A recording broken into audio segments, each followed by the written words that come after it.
Hayyee kabajamtoota maatii chaanaalii kiyyaa sumaan warroonni chaanaalii kiyyaa maatii hin taane mallattoo sabiskiraayibii jettu gurraachoftee yoo jiraatte gadi cuqaasaati daalachiisaa maatii chaanaalii kiyyaa ta'a jecha har'a barnoota kompiitaraa qabadhee isiniif dhufeen jira. Barnoonni kompiitaraa keenyas paartiidhaan waan isin bira ga'uuf keessumaa barattootaaf beekumsa olaanaadha jedhee yaada.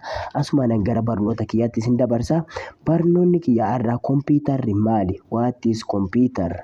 Kompiitara jechuun gosa maashinootaa keessaa tokko ta'e kan elektirikiidhaan hojjetu yommuu ta'u, daataa haala inpuutiitiin fudhatee piroosesii godhuudhaan maayii irratti infoormeeshinii aawutpuutii kan nuuf kennudha jechaadha.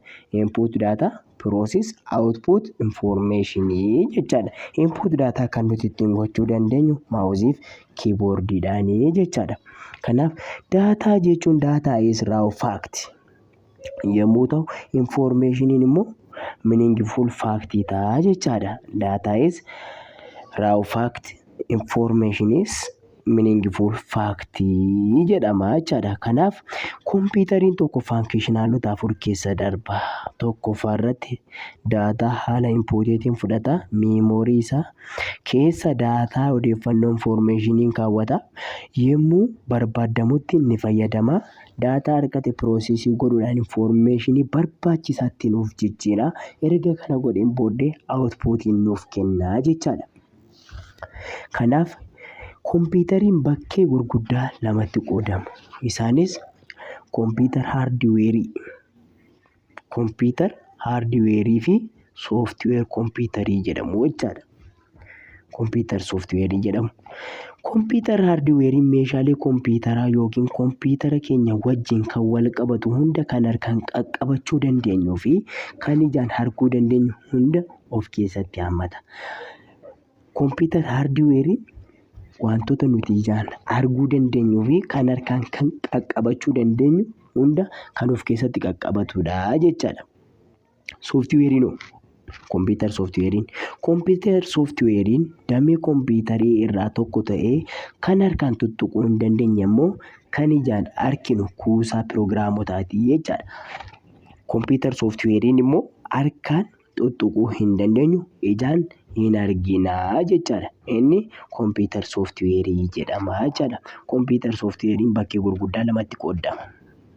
Kompiitar sooftiweeriin bakkee gurguddoo lamatti qoodamu. Haardiweerii fi sooftiweerii jedhamuunis immoo beekamu jechaadha. Haardiweeriin input diivaayisii, siistem yuunitii, aawutpuut diivaayisii yommuu ta'u, sooftiweeriin immoo siistem sooftiweerii fi appilikeeshin sooftiweerii jedhamuun beekamu jechaadha. Kanaaf akkuma asirraa isinitti mul'achaa jiru dameensaa kun input diivaayisii, siistem yuunitii, aawutpuut diivaayisii yoo ta'an kan haardiweerii, kan sooftiweerii immoo siistem sooftiweerii fi appilikeeshinii ta'uu jechaadha. Kanaaf input diivaayisii jechuun maal jechuudha? Siistem yuunitii jechuun maal jechuudha? Aawutpuut diivaayisii jechuun maal jechuudha? Isaan kana irratti immoo tokko tokkoon kan waliin ilaallu ta'a jechaadha.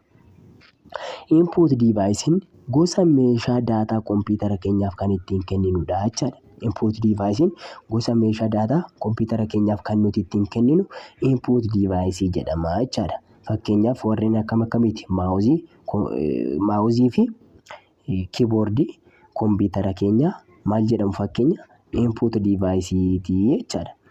Siistem yuunitiin immoo damee haardiweerii yommuu ta'u meeshaalee kompiitaraaf barbaachisan hedduu kan of keessaa qabu jechuudha.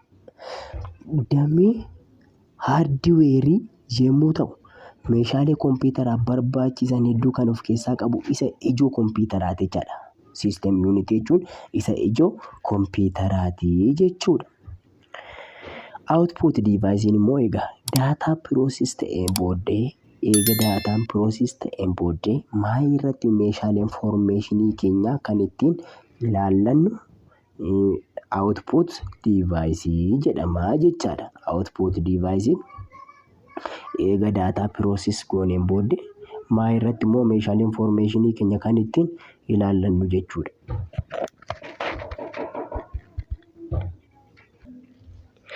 Gosa input diivaayisii keessaa kan harkaan irra caalaan beekaman kiiboordii fi maawuziidha jechaadha. kanneen kanarraa nafan immoo akka armaan gaditti ilaaluu ni dandeenya. Keyboardiin gosa input device yommuu ta'u, gosa isaatiin ammoo typing writing isa duraa fakkaata jechaadha. Haa ta'u malee faankishinaaloota adda addaa kan of keessaa qabu keyboardiin istaandaardii ta'e qulfiilee keeshii 400 ofirraa qaba. Fakkeenya isaanis immoo tokkoon kan ilaallu ta'a jechaadha. Keeshii 400 kan ofirraa qabu yommuu ta'u, keyboardiin typing writing kun faankishinaaloota 5 ofirraa qaba jechaadha.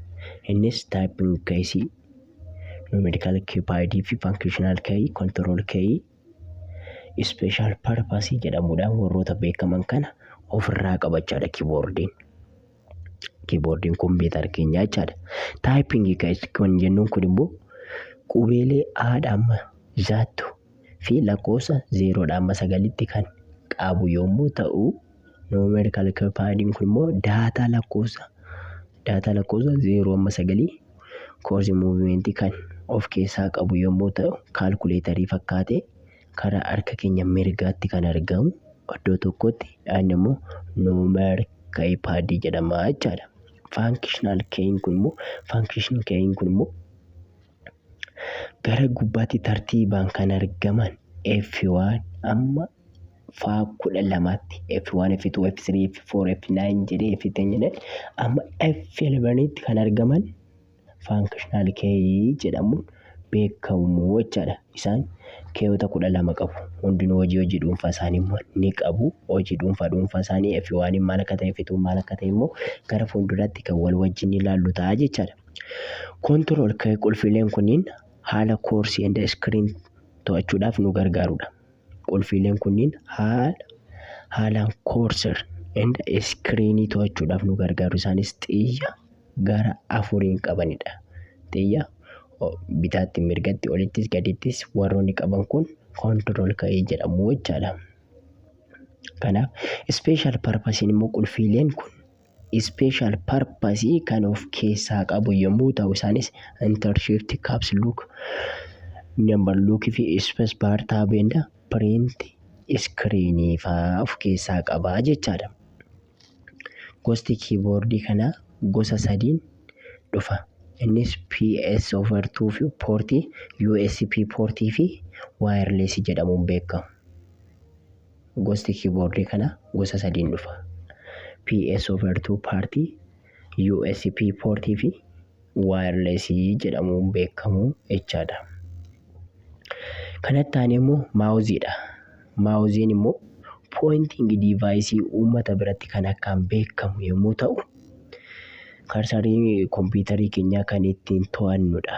Mauziin signaalii kompiitaraa keenyaaf kan ittiin gargaaramnudha. Kutaa 3 kan ofirraa qabdu jechaadha. Ishiinis maal ofirraa qabdi? Left button fi score button, right button ofirraa qabdi jechaadha.